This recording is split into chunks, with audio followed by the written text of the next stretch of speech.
noises coming from room 306 were impossible to explain because the room had already been sealed for almost 11 years. No patients, no electricity, no reason for anyone to be inside. And yet, every single night at almost the exact same time, people still heard movement behind the locked door. At first, nobody paid much attention to the stories. Hospitals are strange places. Machines beep randomly. Pipes shake inside walls. Old buildings settle at night. Staff working late shifts often convince themselves they hear things simply because they're exhausted. But this hospital was different. Located on the outskirts of northern England, St. Dreadwell Hospital had already developed a strange reputation. Long before room 306 was permanently closed, patients complained about hearing footsteps in empty corridors. Nurses reported lights switching on in unused wards. Some even claimed they saw people standing at the end of hallways, only for them to disappear seconds later. Most of those stories were ignored until the incident in room 306. Officially, the room was closed after a medical emergency. That's all the hospital ever admitted publicly. No details, no interviews, no right. Records released. But former employees tell a much darker story. According to one retired nurse, the problem started slowly. Patients assigned to room 306 began reporting strange disturbances during the night. At first, it was harmless things. Tapping sounds from inside the walls. A chair moving slightly on its own. The feeling that someone was standing beside the bed after the lights went out. One patient reportedly pressed the emergency button repeatedly around 2:17 a.m. When staff entered the room, the patient was sitting upright in bed, visibly shaking. When they asked what happened, he pointed toward the corner of the room and whispered. She was standing there, but there was nobody in the room. Over the next few weeks, complaints increased. Different patients, different ages, same experiences. Most described hearing breathing near the bed late at night. Others claimed they woke up to the sound of whispering close to their ears. One woman refused to stay another night after claiming she saw the bathroom door slowly opening by itself around 3 a.m. Staff began avoiding the room whenever possible, but what happened next is where things became difficult to explain. One night, a junior doctor entered room 306 during routine rounds after hearing movement inside. According to his statement, the patient assigned to the room was asleep. The lights were off. Everything seemed normal. Then he noticed something strange. The heart monitor beside the bed was disconnected, but it was still producing a pulse. Slow, steady, rhythmic. The doctor reportedly froze for several seconds staring at the machine before reconnecting the cables himself. The monitor immediately flatlined, then returned to normal once attached properly. The patient never woke up during the incident. The doctor later requested reassignment from the ward.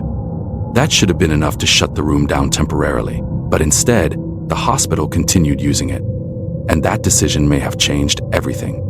Several nights later, security cameras outside room 306 captured something unsettling. At exactly 3:12 a.m., the hallway lights briefly flickered.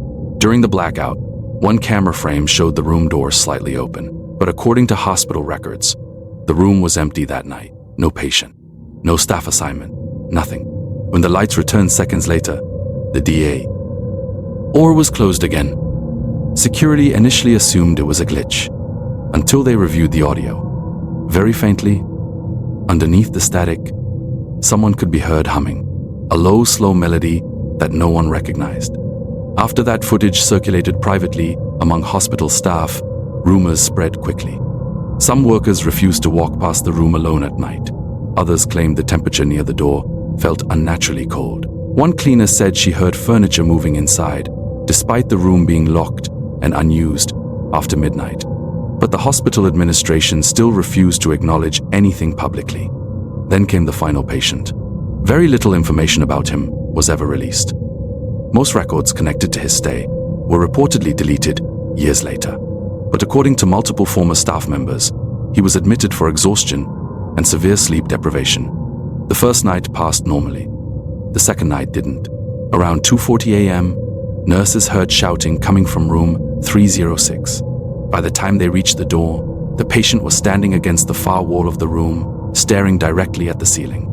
He kept repeating the same sentence over and over again. She keeps as, "King me," to open the door. The strange part was, there was no second door inside room 306, only the main entrance and a small bathroom.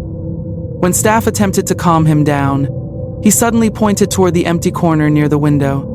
Then he asked something that reportedly terrified everyone in the room. He asked, "Why is she smiling at me like that?" The patient was sedated shortly afterward, but what happened next is still considered the most disturbing event connected to the room. At approximately 3:03 a.m., every electronic device inside room 306 suddenly malfunctioned simultaneously. Lights flickered violently. Monitors shut down. Security cameras lost signal. And according to one nurse working nearby, the screams started seconds later. Not one scream, multiple. Some sounded distant, others sounded incredibly close, almost as if several voices were screaming from different parts of the room at the same time. Then suddenly, silence. When backup power restored a few moments later, room 306 was empty. The patient was gone. No signs of forced exit. No opened windows. No functioning cameras. Nothing. The room had simply emptied. Hospital staff searched through the entire building, every floor, every stairwell, every locked area. No trace of the patient was ever officially found.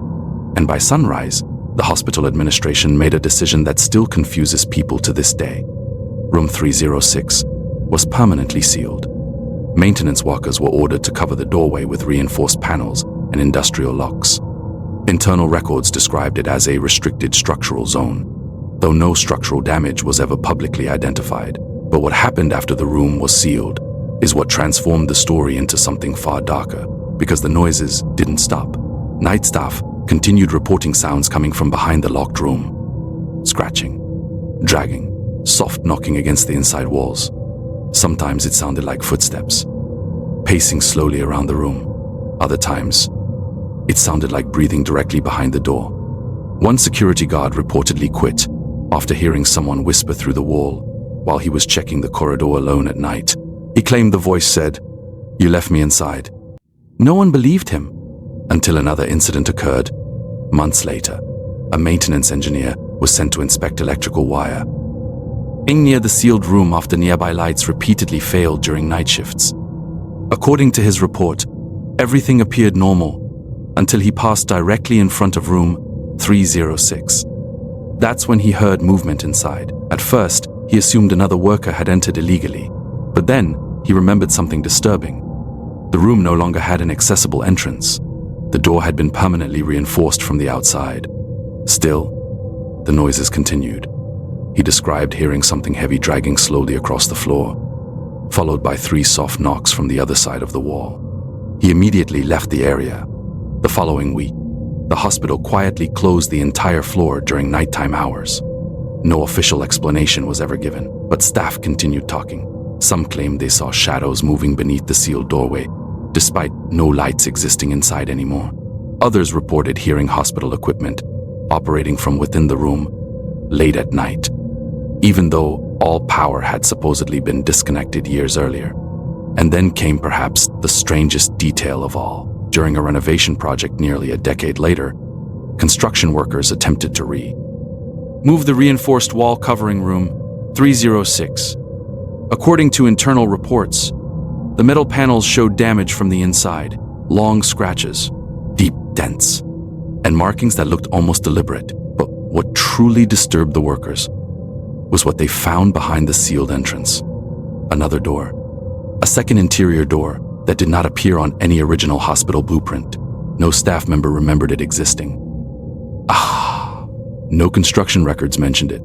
And according to several engineers, there should not have been enough physical space inside the wall structure for another room. The discovery halted renovations immediately. The area was sealed again within hours. No photographs were ever publicly released. Since then, the hospital itself has partially shut down.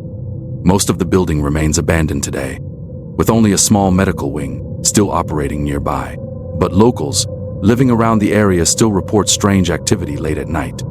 Some say lights occasionally appear in the upper corridor, where room 306 used to be. Others claim they've heard faint knocking sounds echoing from the empty hospital building after midnight. 3 knocks. Always 3.